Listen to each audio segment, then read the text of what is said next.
অসমীয়াৰ হিয়াৰ আমঠু জনতাৰ শিল্পী জুবিন গাৰ্গ যোৱাকালি হঠাতে আমাৰ মাজৰ পৰা নোহোৱা হ'ল আৰু আজি বৃহত্তৰ জামুগুৰি অঞ্চলৰ মাজমজিয়াত সদৌ জামুগুৰি ছাত্ৰ সন্থা নদুৱাৰ প্ৰেছ ক্লাবৰ উদ্যোগত জনতাৰ শিল্পীগৰাকীলৈ শ্ৰদ্ধাঞ্জলি জনাই ৰাজহুৱা শ্ৰদ্ধাঞ্জলি অনুষ্ঠানৰ আয়োজন কৰিছে জামুগুৰি ছাত্ৰ সন্থা প্ৰেছ ক্লাবে।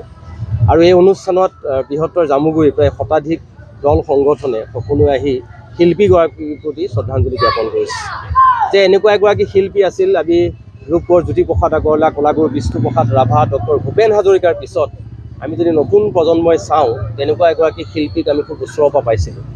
আৰু যিগৰাকী শিল্পীয়ে অসমীয়া জাতিৰ কাৰণে, কৃষ্টি সংস্কৃতিৰ কাৰণে যিখিনি আগবঢ়াই থৈ গ'ল, হয়তো নতুন প্ৰজন্মই বা অসমৰ সমাজ জীৱনে হয়তো তেওঁক কোনো কালে কেতিয়াও হয়তো পৰিশোধ কৰিব নোৱাৰিব।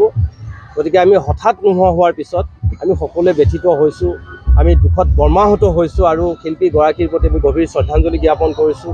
তেখেতৰ বিদেহী আত্মাৰ আমি সদ্গতি কামনা কৰিছোঁ আৰু একে সময়তে তেখেতৰ সহধৰ্মিনীগৰাকী যাতে তেওঁৰ মনোবল যাতে ঠিক থাকে, তেখেতৰ সহধৰ্মিনীগৰাকী।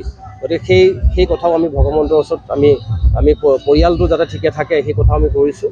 গতিকে আমি সেই শিল্পীগৰাকীক হেৰুৱাই আমি সকলোৱে বৃহত্তৰ জামুগুৰি অঞ্চলৰ প্ৰত্যেকগৰাকী ব্যক্তি আজি মৰ্মাহত হৈছোঁ, দল সংগঠন মৰ্মাহত হৈছোঁ। আৰু আজি পবিত্ৰ অনুষ্ঠানৰ জৰিয়তে ৰাজহুৱা শ্ৰদ্ধাঞ্জলিৰ জৰিয়তে আমি শিল্পীগৰাকীৰ প্ৰতি গভীৰ শ্ৰদ্ধাঞ্জলি জ্ঞাপন কৰিছোঁ।